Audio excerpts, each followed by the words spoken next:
সালাতে দোয়া কবুল হয়। সালাতে দোয়া কবুলের 3 জায়গা।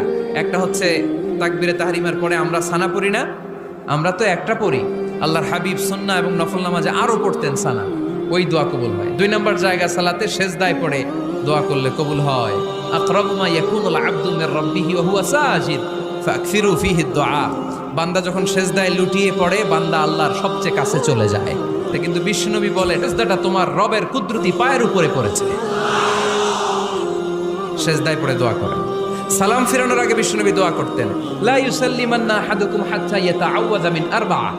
আল্লাহর হাবিব বললেন 4 জিনিস থেকে পানাহ না আছে আমার কোন উম্মত যেন সালাম না ফিরায়। তারা যেন পড়ে আল্লাহুম্মা ইন্নী আউযু বিকা মিন আযাবিল কবর, আউযু বিকা মিন আযাবি জাহান্নাম, আউযু বিকা মিন ফিতনাতিল মাহইয়া ওয়াল মামাত, আউযু বিকা মিন ফিতনাতিল মাসিহিদ দাজ্জাল।